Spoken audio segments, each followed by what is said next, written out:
Did you know that not all zirconia is the same? Zircad Prime Zirconia from Ivoclar is uniquely produced with GT technology, which allows two powders that normally sinter at different intervals to be combined into one material which sinters uniformly. The manufacturing process not only optimizes the translucent properties, but also creates a seamless progression of shade while maintaining optimal strength. Zircad Prime and Prime Aesthetic is now more affordable than ever and will give you the results that your dentist will notice.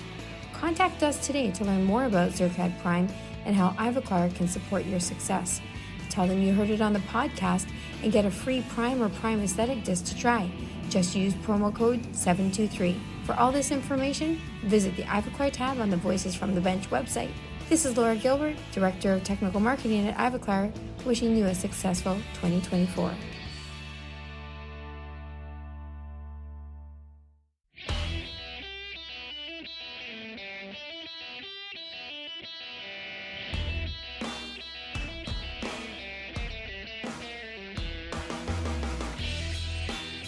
Welcome to Voices from the Bench, a dental laboratory podcast. Send us an email at info@voicesfromthebench.com and follow us on Facebook and Instagram. Greetings and welcome to the 312th episode, 6th-year celebration of Voices from the Bench. My name is Elvis. Oh my God. My name is Barbara for the 6th year time. Is 6 years a thing? I don't know if it's 6th. Well, you know what? Congratulations. Absolutely. So excited. It's hard to think that if you take every episode we did, one every week, 52 weeks a year, that equals 6 years we've been doing this crazy thing. Oh my God. 6 is my lucky number. I know I've told you that many times. So here we go. So this better be the best year we've ever had. Nay. I don't know. I think we've had a lot of great years. We have, and we got a lot of great stuff coming out here soon. So, I mean, we got all the Chicago conversations. Plus, we're already lining up great conversations for our 6th year. You're kind of funny. You do have a way about you. That's why everybody loves you, which I think is great. It's actually a mental condition, but that's okay. We want to start this episode by just saying thanks to all the people that listen to us every week. We can't tell you how much we appreciate you. And that is such an honest statement. Like, we really, really can't, especially when we go out and we meet people and they tell us what a difference our podcast has made for them. It's like super emotional for me. It's wonderful. But we also have to give a quick thanks to all of the sponsors over the years that really just kind of help us justify all the time it takes for Barb and I to put all this together. Thank you. And of course, the guests that have agreed to come on and talk to us and tell us their story. They are truly the real reason this podcast has even lasted 6 years. Yeah, we say they, but that means you. That means everybody that may be thinking they want to come on. Hit us up, literally. 100%. Yeah, we want to talk to you, please. Yeah, because nobody wants to just hear Barb and I for a whole hour every week. We would run out of things to say within the first 5 minutes. True that. Except we would talk about running for an hour, and I think that might bore y'all. Yeah, and the weather. We'd like to cover the weather pretty well. Between Florida and fucking, where do you live again? Indiana. Which, by the way, it's cool, 73, and I am going camping. We're recording this on a Thursday, my first camping trip in many years, and I'm so excited. So are you camping or are you glamping? No, I'm putting up a tent, got a fire, got a plan. I am like, yeah, this is happening. I don't do anything half-assed, so, you know. Where are you at on s'mores? You got to tell me. All right, I got to tell you, I am going to light marshmallows on fire. So you prefer your Not marshmallow? Not I'm going to eat. Oh, but okay. I just want to watch blow up. Yeah, that's happening on the campsite. I have marshmallows in my bag and sticks. You really miss out on being a removable technician because you get to burn acrylic, and I imagine it's that same feeling. Yes, I just want to see that burn up and sit in front of the campfire and just go brain dead because I've been working really hard and we're getting really busy and I just need to tap out And I think for all of you guys listening to our podcast, it's really good to go get some balance, especially whatever you like to do, because I'm kind of on that edge of, burnout. Yeah. And so I'm looking forward to it in a very honest, manner. And as a disclaimer, you don't have to go in the woods to get away. You can go anywhere. I wouldn't go out in the woods, but whatever. To each their own. Do you even have trees in Florida? I mean, what do you? Yes, we have trees. I went on a run today and got all those worms and in my hair because the pollen's blooming and it's horrible. But yes, we do. But I've got a hat. I've got a camping hat. I'm gonna let the worm comment go. No, we have these little tiny worms that fall from the trees in Florida in March, and if you're a runner, you get literally. When I got back to my car, I had 5 of them in my hair, and it's really gross. That sounds like a very Florida thing. Yes, it is. And you probably like worms. No, we don't have falling worms in Indiana. No. And I've never been so glad to live here. All right, let's go. Oh, so next month is the 2nd annual Queens. And when I say Queens, I mean amazing. Women in the Industry meeting is happening in Buford, Georgia. It's on April 5th and 6th. Unfortunately, I'm going to be at the AACD meeting because I really, really wanted to go. But get this. It's happening in a castle, a fancy castle. Yes, a fancy castle with outdoor and indoor activities. But what's really great is the lineup of speakers they have. Such a great group of women, many that have been on our podcast in the past. Shout out to Allie Williamson, Renata Vano, Danielle Wunches, Dora Rodriguez, and Alexandra Polinska. So head over to queenswomenindentistry.com to see all of the info and get registered, y'all. It's coming up. Yeah, I hear their first meeting was really good. Unfortunately, we weren't there, but this one's looking pretty cool. Hey, we saw them at DTG and got to meet everybody, and I really wanted to go. Super sad. But hey, shout out to it, guys. Check it out. Absolutely. So, tradition continues this year. Dun, dun, As with every year on our anniversary, the great, the wonderful Professor Renata Budny from the City University of New York's Restorative Dentistry program joins us for, get this, the 6th time. 6th time. 6th. Pretty impressive. I can't wait for the 7th.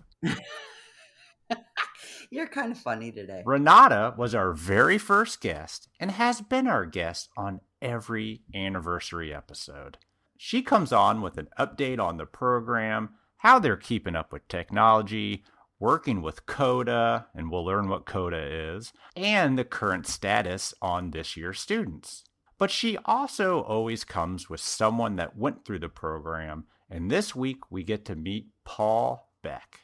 Paul has a great story on why he got into dental technology. And we know you met him, right? At Visions? Yeah. But let's just say that this story is very real to him.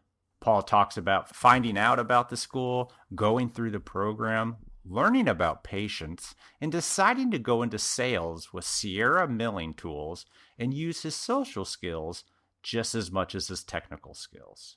So join us as we chat with Paul Beck and Renata Budny.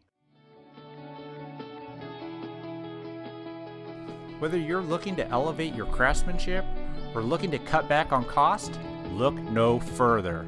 VITA MFT teeth are the ultimate solution for creating lifelike and stunning smiles. Crafted with precision and backed by cutting-edge technology, VITA MFT teeth offer unparalleled aesthetics and durability. And since VITA believes in the power of experiencing excellence firsthand, for a limited time only, they are offering you the chance to get a complimentary case sample. That's right, a full case absolutely free. Just visit vitanorthamerica.com/free MFT.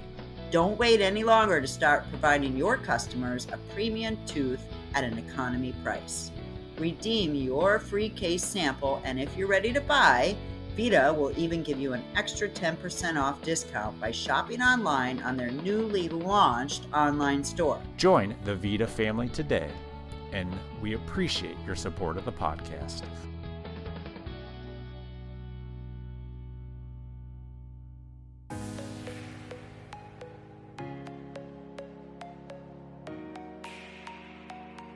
Hey, listeners. Voices from the bench here. Let's talk about exocad. We want to tell you guys about an amazing digital dentistry event coming up, and it's called exocad Insights 2024. It's 2 days, May 9th and May 10th. On the beautiful Spanish island of Mallorca with our friends from exocad. This is a fantastic educational event for all of you in the dental lab industry. And of course, your clinical colleagues. There will be keynote presentations for master dental technicians, digital experts, implant surgeons, lab owners, and more. Plus, exocad software experts will run hands-on sessions so you can get to know the latest releases, including DentalCAD 3.2 LFCina, which was released just recently. Visit the large CAD/CAM exhibition to network and see the latest innovations. And of course, there will be a really fun opening night with a pearly white themed celebration. Ooh, that sounds like fun. So please head over to the event website, exocad.com/insights 2024, or the link on this episode's show notes. Get your tickets before they're gone. Remember, that's exocad.com/insights 2024. And don't forget, Elvis and I will be recording in person from Insights 2024. We're going to be talking to all of the amazing speakers, exocad leadership, and attendees. And as a loyal listener of the podcast, you can use promo code VFTB15 to save 15% off registration to what will be one of the greatest events of the year. Greatest events of the year. All right, ready? 3, 2, 1. See you there! See you there! Nice.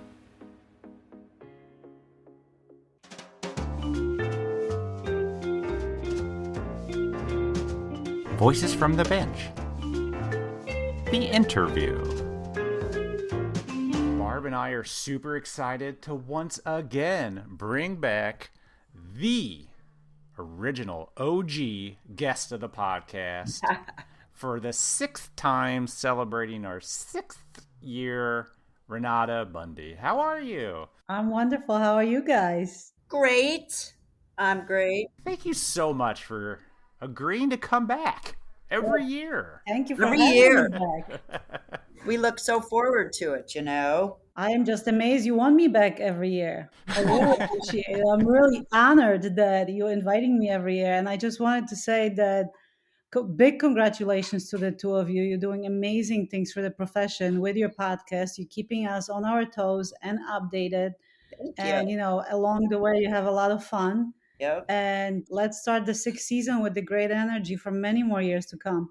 Let's go. Thank you. And Barb and I want to again thank you for being that very, very, very first guest to say, what the hell, let's do it. Yeah, and we were a little rusty back then and super nervous. I know that. I was too. But like the last couple years, you don't come alone. You bring with us usually somebody that went through your program and is doing amazing things. Paul Beck, welcome to the program. Hello. Thank you so much. I'm so excited to be included. Absolutely. So let's see, it was Visions 21, and an old podcast guest, Nick Allange, introduced me to you, and it wasn't long into that conversation that I found out that you went through the New York School of Technology. I did, yes. New York City College of Technology. Gotta make sure I say it right. Sorry. Yes, you do. Yes, you do. And then I was like, wait a minute. This is perfect. Let's bring them all in to celebrate Number the 6th 6. year. Yep. We have so many Awesome. wonderful people to share with you. So I'm glad Paul is here with us today. Yeah, keep pumping them out, Renata. We need guests. We're not stopping, Always. so. Oh, Let's Yeah. already look at number 7. But Paul, tell us, how did you get into dental technology? How did you find the school? What's the background of all this? All right, buckle in. This is a good story. I love it. All right. So, I've always been interested in restorative dentistry and dental technology because when I was 9 years old, I was in a car accident where I lost 3 of my permanent teeth and a piece of my Whoa. maxillary. So, I am not a candidate for implants at this time. For the past 25 years, I've worn a removable partial denture. And I think, like most people who have gone through a process of restorative dentistry, they think that the dentist does everything, Yeah. which is not true, as we know. So, going into, I guess I was maybe 21 or 22 years old, I was at a friend's house, and his mom came over to me and was like, "Hey, I don't want to embarrass you or like make you uncomfortable, but do you have fake teeth?" And I was like, "Oh yeah, like everybody knows I'm the kid that can like take his teeth out at parties." We all make friends somehow. Exactly. And so she was like, "Well, I'm actually a dental technician and I would love to make you a new set of teeth." Oh, So that wow. was kind of my first exposure to who a dental technician is and what they do. And after going through the proper protocol, I got to witness her in the process of making my new removable partial. And I just remember I'm getting emotional thinking about it. The first time putting it in and smiling fully for the first time because someone had put in the time and effort and energy and talents to make me feel like I could smile proudly. So I'd already graduated from college. I had an undergrad degree in animation. I was still trying to figure out exactly what I wanted to do with my life, which fast forward a few years, I had moved to New York City from Georgia. And during COVID, I was like, what am I doing with my life? I want to go back to school. Here comes Renata Bundy. I reach out to City Tech, to the restorative dentistry program. We set up a Zoom call. We chit chat about the program, what all it entails. I apply, I get in. I graduate, I have the best time, the best experience, learned so much, met so many great people. And here I am now in the dental field working for Sierra Dental Tool. How old were you when this technician, did I miss that, got you your new set of teeth? So I was post-college. I think I was 22 years old. So you went all those years with subpar teeth? Definitely. Wow. Which I didn't know because I didn't know. Like, I think before the car accident, my permanent teeth had just erupted, Sure. Yeah. So you didn't know what good was. With myself with teeth, they are false teeth. They're fake teeth. They're restorative. So I never knew all the options until that moment when my friend's mom changed my life, So did you go through the process with her a little bit since you guys were friends? Like, did she show you? Yes, she owned her own lab. We went through a dentist to make sure that everything was okay and legal. Yep. But she did my impressions. I saw her pour the molds. I saw her do everything except for the casting of the metal was something that she sent out. Wow. That is so great. I can't believe that she had the guts and the balls to come up to you and ask you about it, because that's probably uncomfortable a little bit. But for the final result, I mean, you do sound emotional when you talk about it, and I totally get it because teeth are so emotional, but that is just really neat. Yeah, I mean, I still talk to her a lot. I'm still very close with that friend, and I call her my tooth fairy because she made it happen for me. Wow. So how'd you find out about the New York school? It was a lot of, I guess not a lot of, a quick Google search to have like the best accredited college in New York City in my backyard for restorative dentistry. Yeah, how lucky is that? I mean, Yeah, if you were no in Georgia, doubt. you would have been screwed. Yes. So to Google it, for it to pop up, to see that I was right in the window to apply to start the next round, it really, like, the stars aligned for me. And I remember meeting with Renata over Zoom and Josephine Glennon, and they answered all my questions and made me feel so excited that this was an opportunity that I could take. Well, you said it was during COVID, so was it off-site at that time? The Zoom call was offsite, but luckily I was in the first class to return back to in person for the lab. Oh, Nice. Right, Professor? That's crazy. Yes, that's correct. Renata, do you talk to every potential student like you did with Paul? Not always. Sometimes the students come to the office and they will talk to the executive assistant. At the time was Josephine Glennon. Since then, we have changed. But she was really great in assisting students. Also, Professor Sina, who is currently the chair of the program, he oftentimes talks to students right now. So whenever students reach out to us, one of us talks to them. Oftentimes is the chair of the program, and at the time I was the chair. So Professor Sina right now does a lot of legwork when it comes to that. We have also advisement hours for interested students, and sometimes we just get the email from them that they're interested in the program. So we would tell them a little bit, send them some information, and say we can set up a Zoom call to answer your questions.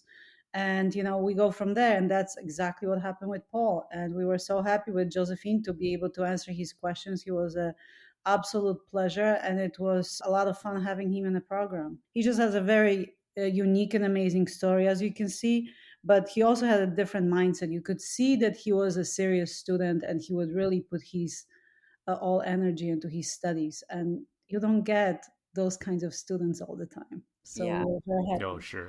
So what kind of questions did you walk into this interview with, Paul? I mean, your only experience is a one-person technician, right? Right. I think that I was so interested in everything that goes into it.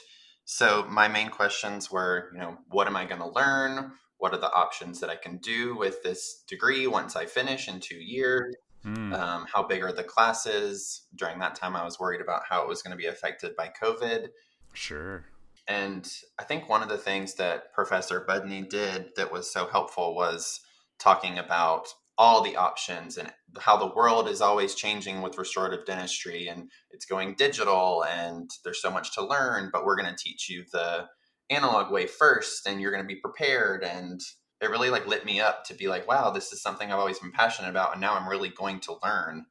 So let's do it. So when you went through the curriculum, was there something that you absolutely fell in love with doing with your hands, or did you like all of it? Because I know they take you through every single piece of dental technology there. I think I learned a lot. I was most excited to learn about removable partials. Yeah. But I think the thing that I might have learned most was patience. I think that Professor Budny could probably chime in on, I really wanted to get everything perfect the first time. I really wanted everything to be exact. And we learn that in a dental lab, that doesn't always happen. So I think the thing I learned most was the process, and getting through that process and being proud of what you did at the end. Might not be the first time, but knowing from a personal point that whatever you're creating is going to go into a patient's mouth. It's going to change their life. It makes each individual project, case, etc., special and important. Oh, yeah. Well, I mean, you talk about not being perfect the first time. Did you struggle? I did. I have a background in art. I have a degree in animation. So the digital side kind of felt normal, and the analog side took a little bit more learning, being hands-on and everything being so small, It's Yeah. tiny. I'm a pretty tall guy. I'm 6'1". And so to be hunched over the bench, it was all about learning, okay, don't hunch over, and, take your time and be precise was important to learn. And no, I did not do everything perfect the first time. No. Renata, I imagine a lot of students struggle with that. Yes, and I teach the freshman students, so when they go to the second year, they already have gone through the worst, right? But the first time they come to the class, they scared, they don't know what this is all about, and then you ask them to do manual things that require some artistic talent, and not many of them have that artistic talent. So they struggle because they think that first wax up, that first model they make, it has to be perfect. And on top of it, sometimes they hear different stories that you need to do it in a certain period of time. And I always try to slow them down and say, I care about quality, not the quantity. And once you learn how to do it right, then you can work on your speed. In fact, in my tooth morphology class, I oftentimes start with making a coping. And I tell them, now take the coping and crush it. And then we do the first tooth, and I said, now take it off, crush it, and do another one. That crushing of the wax, it just like almost kills them to do, because to them, this is their first thing. How can you destroy it now? But you're going to go through this process over and over and over again, and one is just not going to cut it. So do 2, 3, do 10. And after a while, they understand that, they don't have to give you perfection the first time. And in fact, it's going to take them time to learn. So you actually have them crush it, huh? That probably crushes their spirits a little bit, teacher. No, but you know what? It also saves them, because think about going through the whole semester, making this one restoration, and then it cracks on its own. Oh, yeah. Here, when you crush it by yourself, it's like, okay, I understand how this material works, and I can expect that it can crack on me, or crush somewhere. And that goes for anything. And once you crush it the first time, you crush their spirit maybe for a moment, but then they can go through the 2 years. And if something goes wrong, I understand it can go wrong. I love it. I think that's fantastic. So basically, they're in the control of their own. They crush it and they're like, okay, I didn't die. Now I can redo it and make it better and just keep doing it and keep doing it. And that first wax up probably deserves to be crushed. I have some pictures of my first attempts compared to, after going through 4 semesters. And yeah, those first ones are interesting, to say the least. It's actually just a way for everyone to get rid of the evidence. No, right? but it's great to hold on to that first wax up, that first case you make in any class, and then compare it to your next and the last one, And then when you go to the field and you actually start working on a patient's cases, it's like, oh my God, this is nowhere near what it should be. But, that first case becomes so perfect to the students. I finished it, so it's special. It must be really gratifying also to see somebody's skills grow. Like, when you first sit down, for me, when I was learning my CDT and had to learn how to wax, I really, really struggled with the consistency and just how to put it on. And it kind of drove me a little bit crazy. But the more I did it, the better I got. It's got to be really gratifying for you to be able to see those skills develop in your students. Oh, it's incredible. And just recently, not to divert from Paul, but just recently last week, one of the lab owners from Long Island, where I live in New York, just sent me a picture of our student who is currently in a program. And it's also, I'm not sure if he's working on just interning in his lab, but he sends me a picture of his ceramic work, and it's incredible. And it's just incredible. And then I see the student in one of the classes. I don't have the student anymore, but I couldn't just be happier for him and more proud that he's already at that level and didn't even graduate yet. Wow. So then seeing Paul in all these national places and, seeing him actually become successful after that first conversation we had on Zoom, it just makes me extremely happy. Oh, heck yeah. Did you realize your improvement during the program, Paul? Oh, absolutely. I'll never forget sitting down first day, tooth morphology. My professor was Paul Frederico, and he hands us, a block of wax and a tool and a Bunsen burner, and it's like, has anyone ever turned on a Bunsen burner? And we're all looking around like, now what is a Bunsen burner, And then it was like, okay, get to know this wax. And it was like, hello, wax. Nice to meet you. I'm Paul.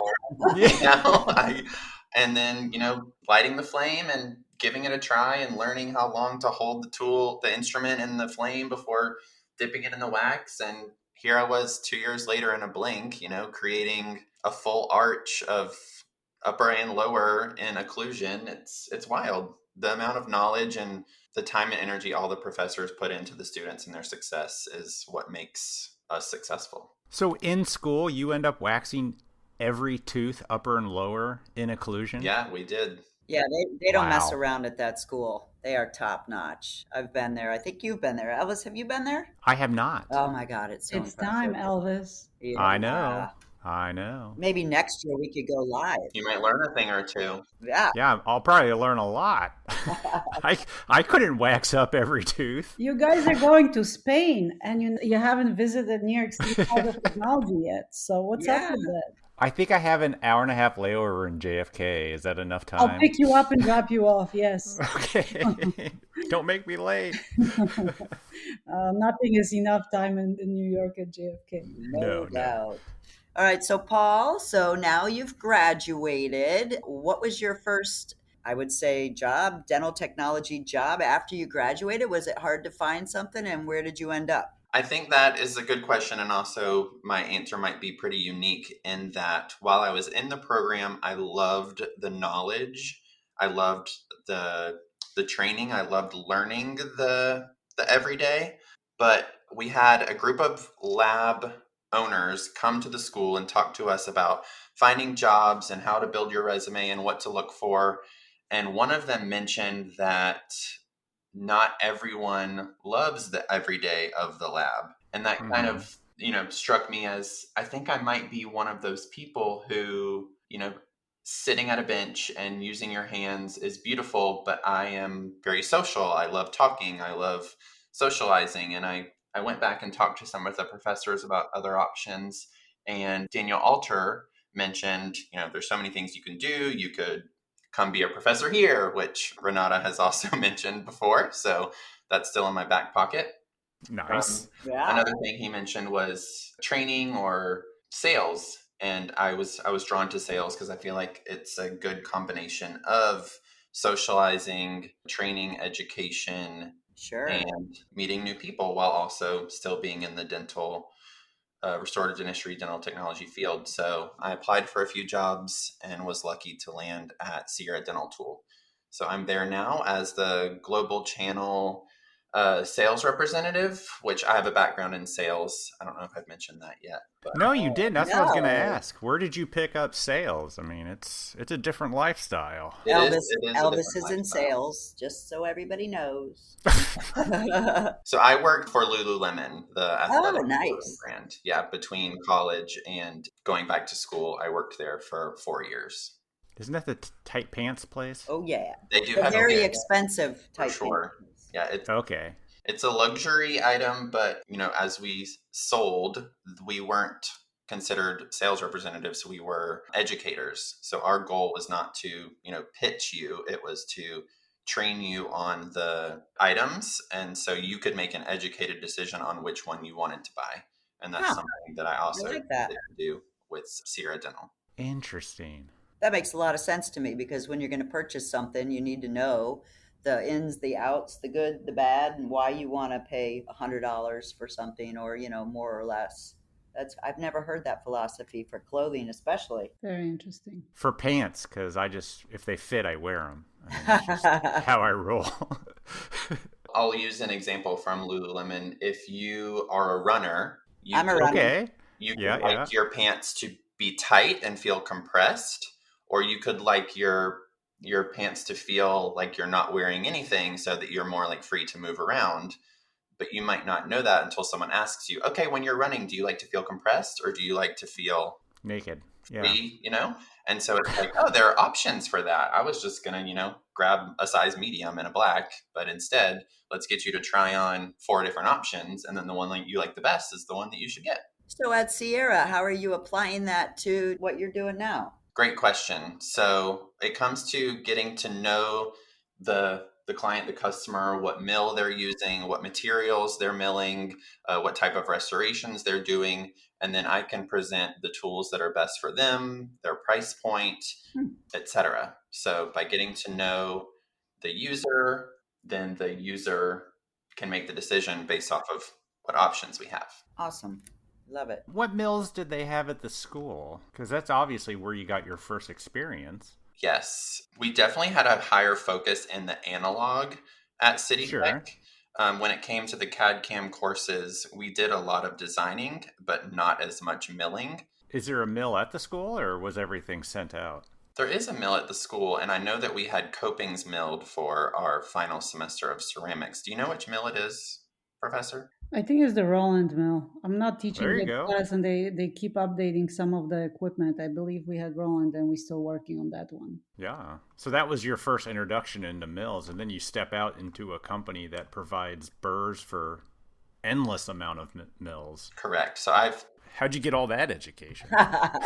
Continuous rolling education. I'm very lucky to work with Nick Alonge, and he is such a vast... Oh, he knows his stuff, man. Knowledge of all types of restorative dentistry and technology. His resume is incredible with everything that he's done. So I'm definitely in like sponge mode still. I've only been at the job for 2.5 months. So learning a lot and taking in information so that I can be the best representative possible. You've only been there 2.5 months? Yeah, I just started. I had no idea. They're already bringing you to Visions, huh? Yeah, that was actually my first experience out and about socializing, and quickly learned, as you know, how we came here today, how small and tight-knit the restorative dentistry dental technology world is. I'll say. What do you think of it, looking at it as a larger scope rather than just the school? I think it's great. I mean, I was so, like I said, in sponge mode. So listening to presenters, meeting people from the different companies and booths, and hearing people's histories and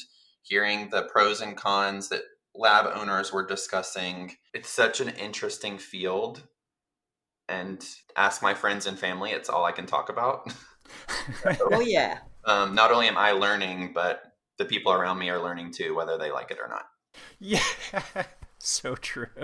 So the company itself, so are you guys full service? Do you sell mills? Do you sell, give me a kind of overview, because I wasn't at Visions, unfortunately, and so just, I'm not sure. I'm not real familiar with that company.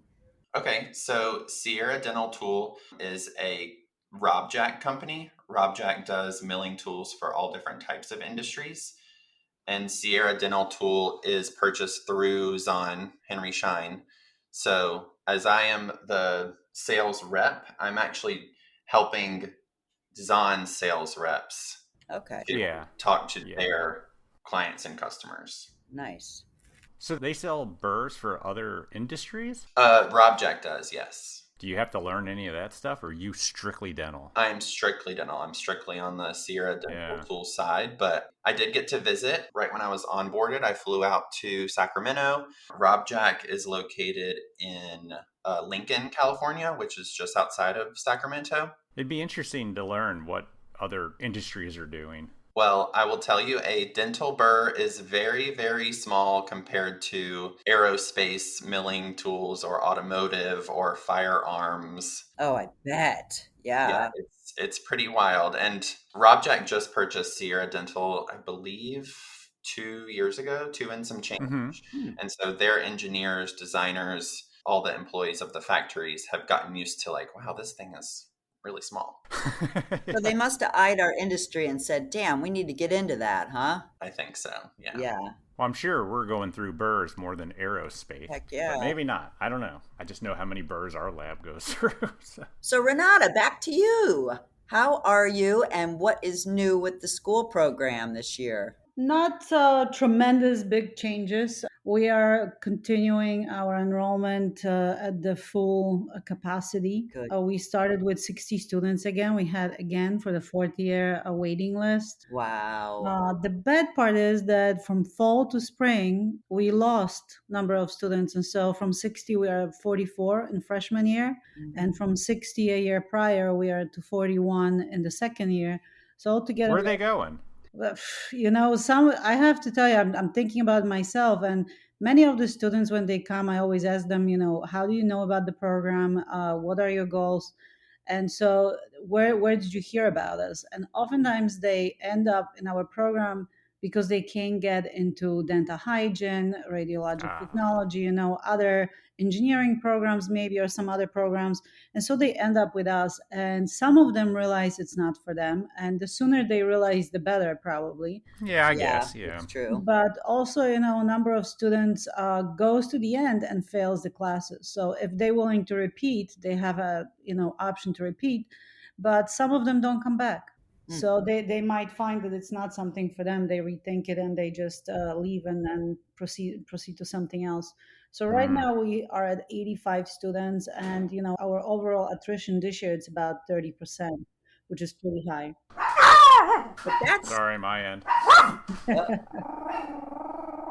Oh, damn, Elvis. I took my dog out so I can prevent exactly. Now, she sounded mad. She's like, damn it, those students, what the hell's wrong with them? Why would they not want to go to Seriously. the So she's barking, I see. Don't be quitting what you'd start. So when it comes to graduation, we probably graduate between 30 to 40 students, depends on the year, or a little bit over 40, depends on the year. Yep. And Yeah. we still are the largest program in the country, and of course the oldest. So Yep. we are, kicking as much as we can. We continue getting employment opportunities from local, regional, and national labs. And as I told you before, the lab owner reached out. He's looking for someone, but also he's keeping one of our students and training them. So hopefully that's going to be a good fit as well. And Mm-hmm. we have a couple of big labs like Clear Choice interested in coming and presenting to our students. And they always come. Aspen Dental used to come with bells and whistles and pizza parties, Sure. and things like that. So it, motivates the students to come and opens their eyes as to, the opportunities out there.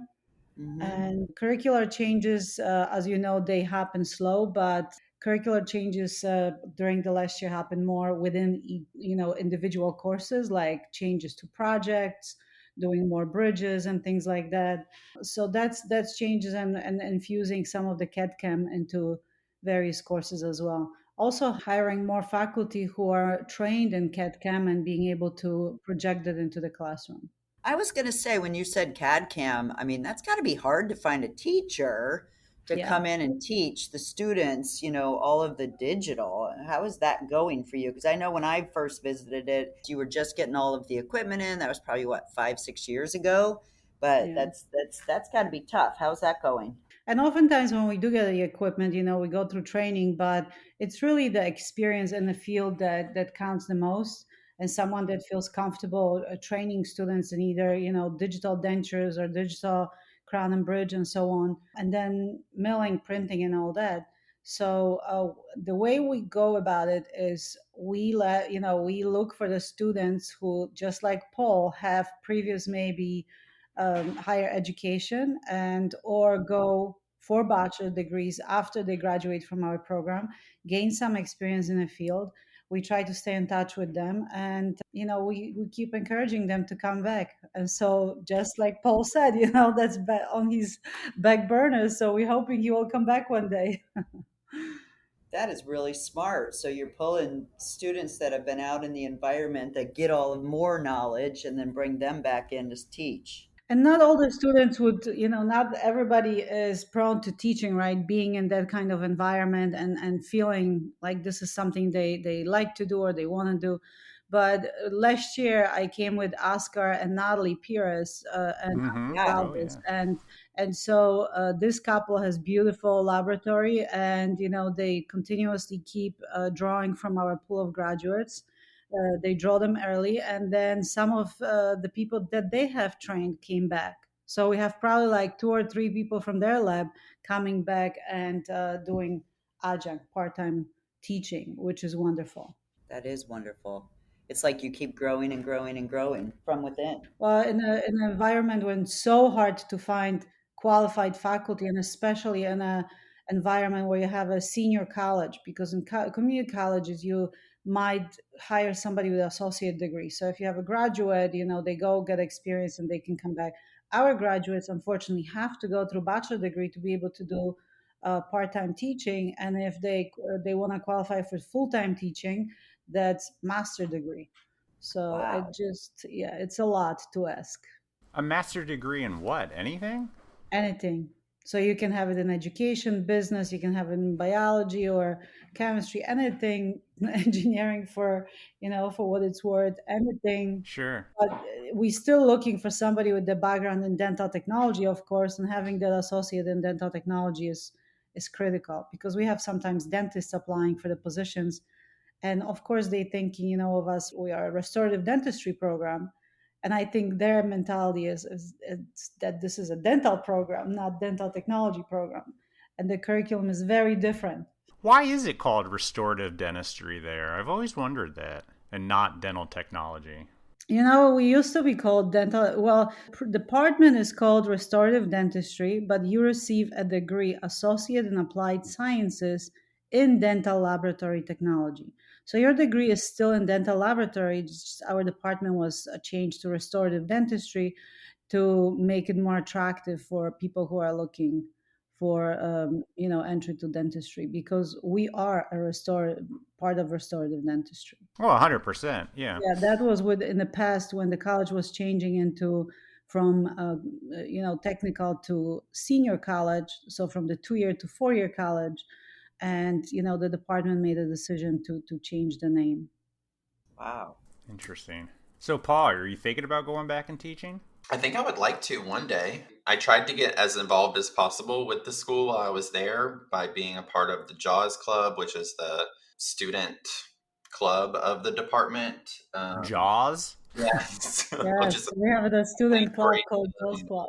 I'm sure he could tell you more about it, but Professor Nicholas Manos was the first president of the JAWS Club, and he named it that because it was the year that the first JAWS movie came out. That's how long it's been going on? Damn. Yes. Yeah, it's very well established. Wow.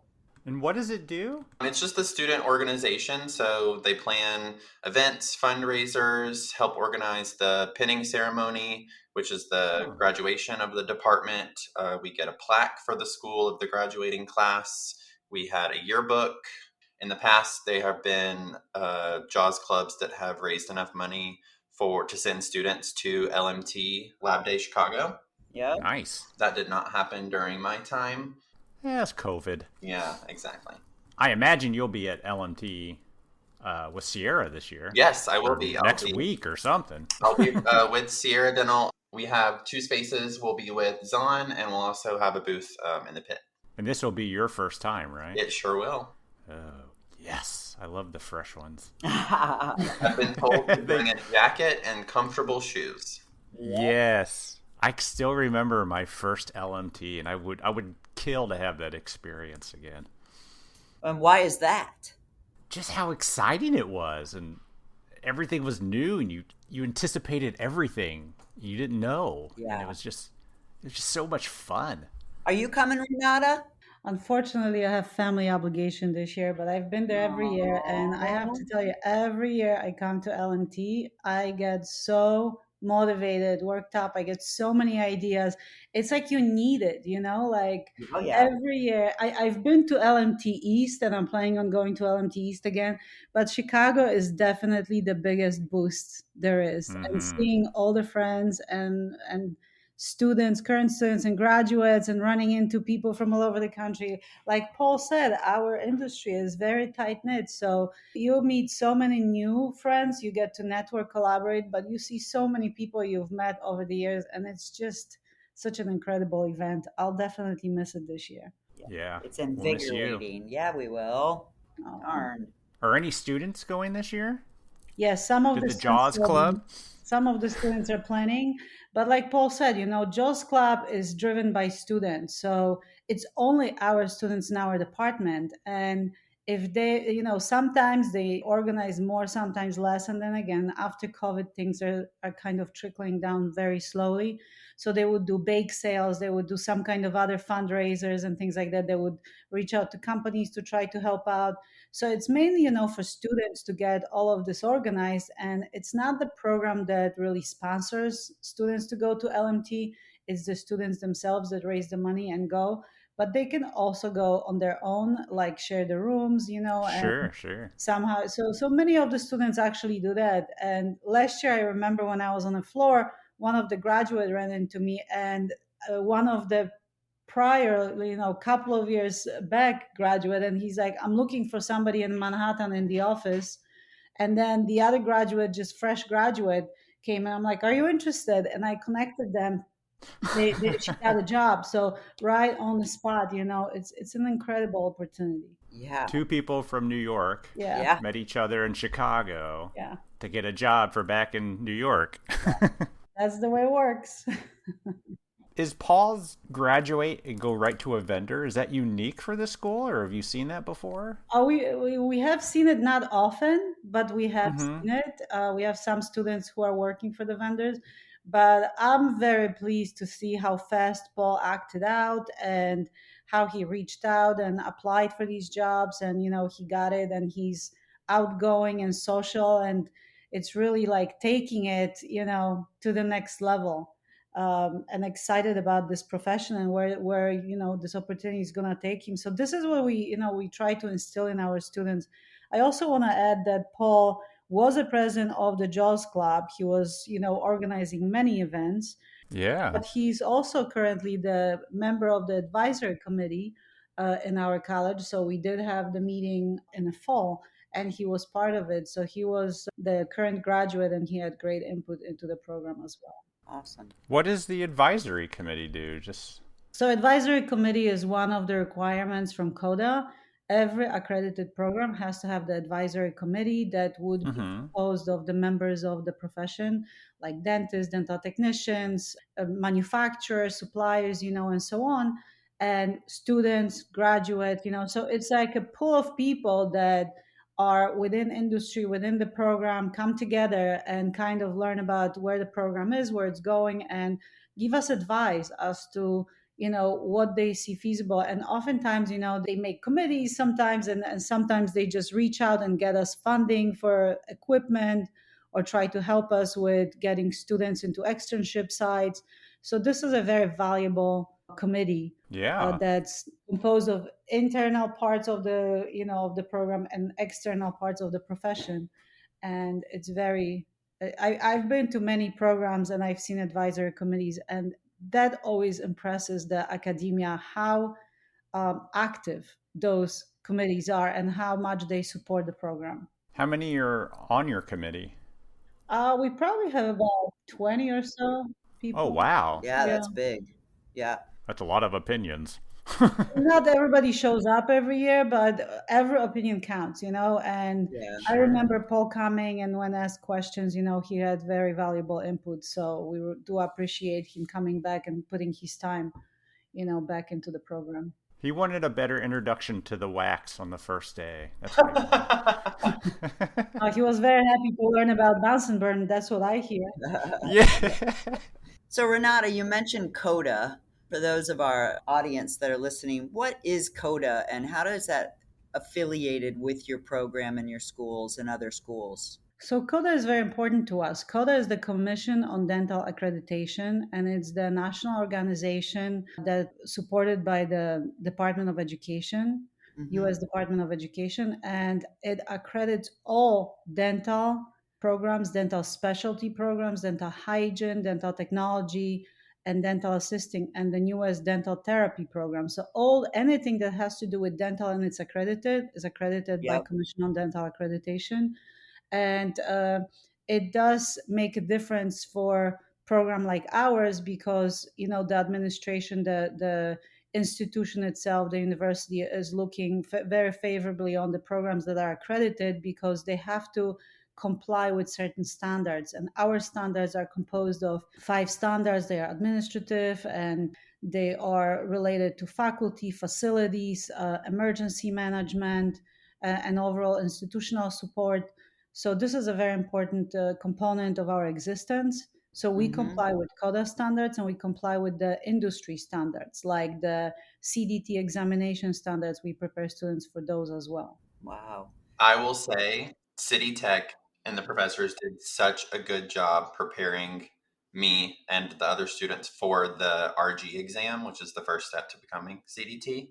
Right. So I think that speaks volumes to how serious it is taken, and to get that accreditation to go into the field with that on your resume, I think is awesome. What is the RG exam? Is it just written or? Yes. It was a 180, I believe, question exam. Yikes. Proctored online. You go through a certain website where there's someone watching you to make sure that everything to standard. And yeah, you have to be a graduate of an accredited college to take the RG, and then you have to receive a certain score to receive the registered graduate certification. Is that correct? Yes, because the CDT exam is composed of 3 exams, comprehensive and the 2 specialty.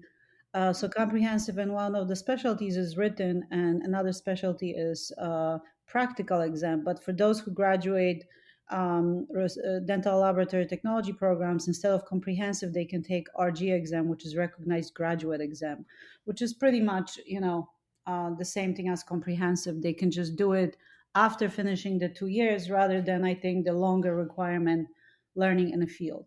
Yeah, because that's 5 years, right? The CDT. Yeah. Yeah, the comprehensive, right?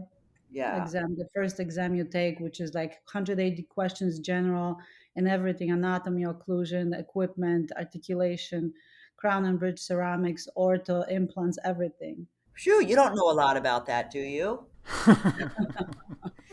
And then, but they can put the RG after their names, correct? Absolutely, yeah. RG and then CDT if they pass the rest of the exams. Nice. All right, Paul, you knew we were going to ask this. Yeah. Is CDT next? I would love to. Yeah. I got to put in the time and the effort, the energy, but it's definitely on my radar for sure. Nice. Do you think you're going to feel missed out that you didn't go work at a lab? Yes and no. It's a good question, something that I have pondered. Sure. So, I don't know. Ask me again when I'm on the podcast. Okay, yeah. You don't know if you're missing if you didn't do it, I guess. That's true. And I did, through City Tech, we had an externship, which was required to graduate. And I got to spend 3 days at Professor Justin Mark's lab in New Jersey, seeing removable partials printed. I was going to say, isn't that the Valplast guy? It is, yes. Yeah. Fofona, yeah. He's also teaching for us. We have world-renowned faculty. Yeah, I'll say. Very happy. So what do you think of the whole printing of the flexibles? Justin's he created that whole thing. Yeah, it was very, very cool, to see it all in action. As someone who has worn the removable partials, like I've mentioned a few times already, to see how quickly they were made and how detailed it can be with 3D printing and that specific material they use. It was all like blowing my mind. Yeah, I bet. Have you made your own set since? I was going to ask that. That's a great question. I was thinking the same darn thing, Elvis. I have not, but I would like to have that option. I'd say that, knowledge is power, but also you don't know what you don't know. Yeah. And after going through the program and learning about proper occlusion and anatomy and alignment and cusp to fossa, etc., I would love to go through orthodontics again to get perfect occlusion before making a new removable for myself. Yeah, that makes sense. That's next in my personal journey. So Renata, is there anything that the school needs that like our listeners can provide or help, or anything that you guys need that some of these big labs that listen to us can help with? Well, I think the mutual thing would be for the labs to let us know if they're looking for employees, so we can post it for our either graduates or for our current students. So we are always happy to help the industry as well. Yeah. But also, if they have any supplies or equipment and they want to get rid of it, and let's say supplies are maybe the shelf life has expired, but we can still learn on it. We would be happy to receive some of the supplies or equipment as long as we can use it in the classroom. So that would be very valuable to us. But most of all, we would love to also reciprocate and provide service to the profession by connecting our graduates with the businesses out there. So you're not looking to get half-working success machines that people have sitting in their closet for the last 10 years, right? No. We cannot accumulate equipment that we cannot use in the classroom. And this was stated many times, but the administration, we don't want to accumulate stuff we can't use, and we don't have space for it. So the only equipment we can accept is the equipment we can actually put on the floor and use it. Model trimmers, if they're going digital and if they have Pindex units and model trimmers or anything like that we still use in the lab, we would be happy to accept casting units, maybe things of that nature. Oh, I mean, that's good. There's a lot of labs out there that probably have the stuff sitting there in good working condition, just not using it. Yeah. And sometimes, I have some of the manufacturers reach out to us like, oh, we have leftover acrylic or we have some other materials that we're trying to get rid of. Are you guys interested? And if we need that and if, we could use it in the classroom, we definitely accept the donations. How do you guys go about getting new pieces of equipment or, new mills? I mean, I'm sure that's got to be a tough road for you. It is very tough. And, sometimes the university gets funding for like capital funding for larger pieces of equipment. So they tell us, this is specifically for equipment and this is how much money we have.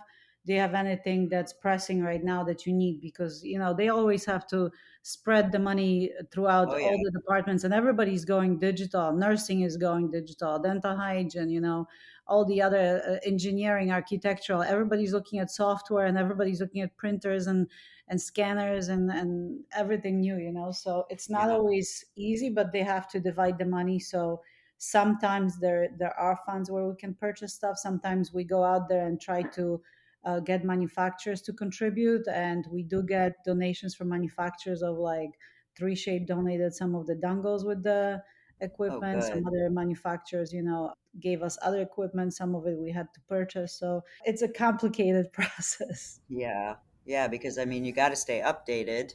Yeah. And it's pretty expensive, as lab people know. Printers and mills and all of that they come at a heavy price. Right. But it's not also, we can't get the stuff that we are not going to actually utilize in a classroom. Yeah. So even if we wanted to Yeah. get more printers or more mills, and there's just no time in a 2-year curriculum, because we still are talking about the same time frame and we're not Yeah. expending any hours.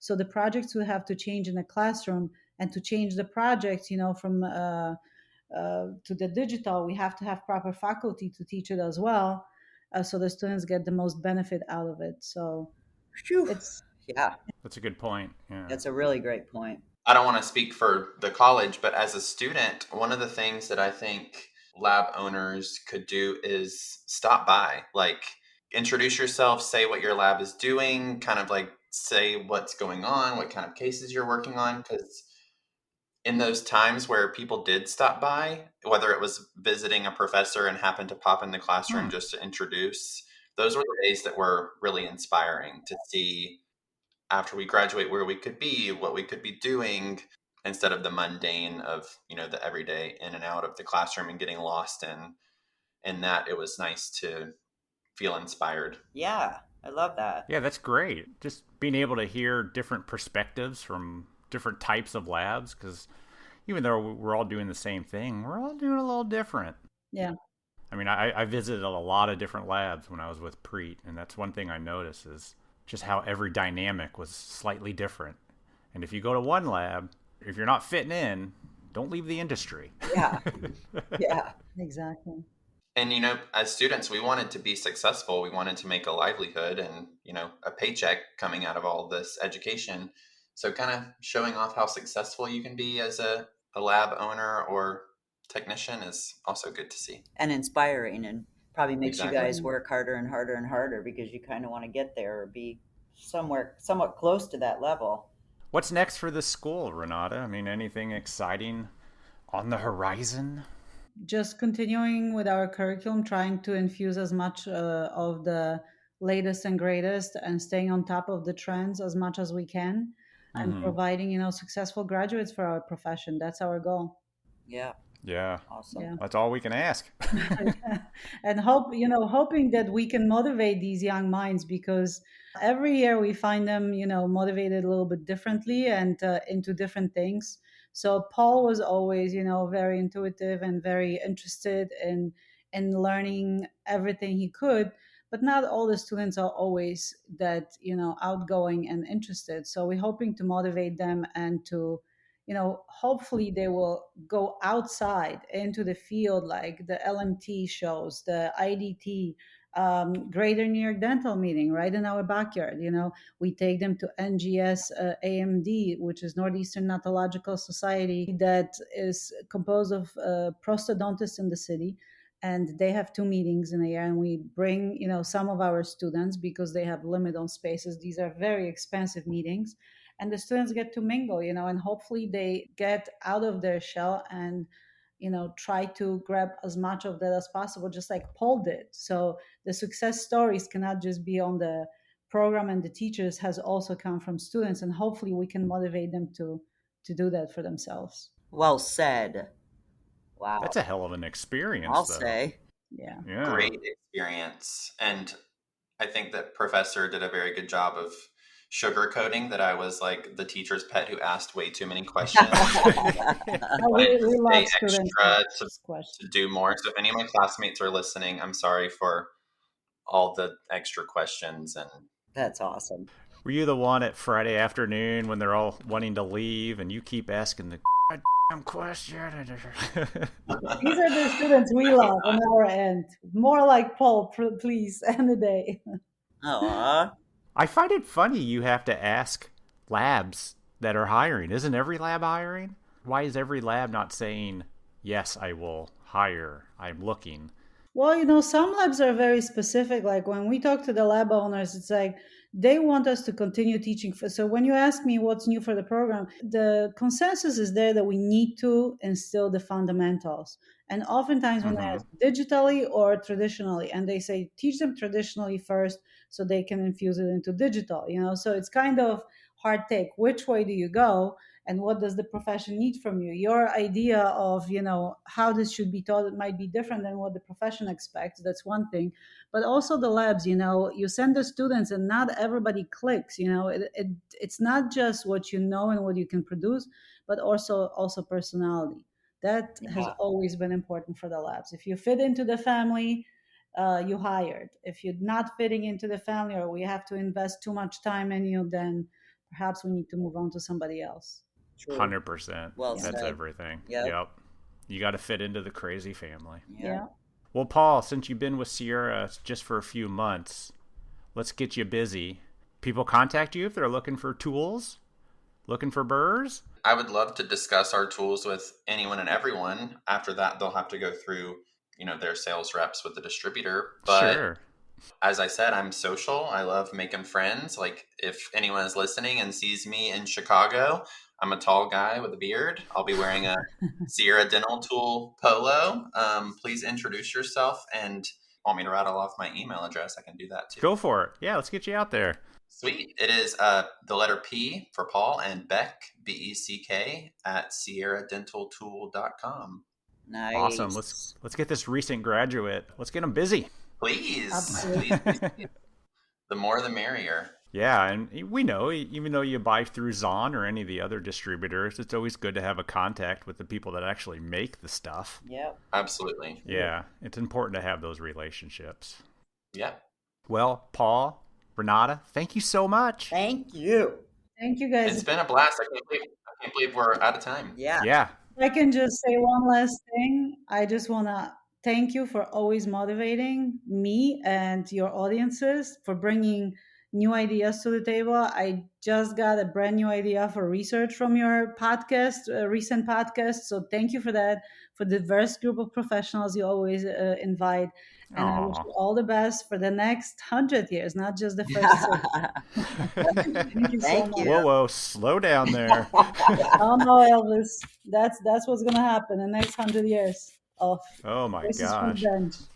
And thank you for Awesome. being our first guest and coming back year after year after year. We're so proud to know you, and well done with all of everything you're doing. And Paul, you as well. Congrats. Always Thank a you very pleasure. much. Absolutely. We love seeing when people succeed, and you both sound like you're killing it still. Yep. Thank you so much. All righty. Have a good one. You too. Thank you. Crazy good, guys. Oh my God. Huge thanks as always to Renata. Renata, shout out to you. I love you as a friend, but I love you as a peer. You're amazing. You continue to come on our podcast year after year. And I don't know who's crazier, her or us. And I'm not so sure we were really great that first or second episode. But to think about it, if Renata never agreed to do the podcast back at Lab Day Chicago 2018, you and I, might never be celebrating our 6 years and 312 episodes. God, that's a lot. Isn't it insane if Renata just didn't so freely Yeah, she was agree like, to do "No, it? I don't think so." We might have lost our motivation. Who knows? You know what? She's amazing. But we are privileged to have you back on every single year and to bring us so many wonderful graduates that have entered our industry. And like Paul, who really came into the industry with such an amazing understanding of the need of doing things right and for the patient, of course. Thanks for opening up to us about your past, and we are glad to have you out in the field talking to other technicians and spreading your knowledge and your passion. So, both of you, we wish you luck and hope you do go back to teach the next generation of technicians. Awesome. Booyah! Booyah. All right, everybody. That's all we got for you. And we will talk to you next week. Have a good one. Bye.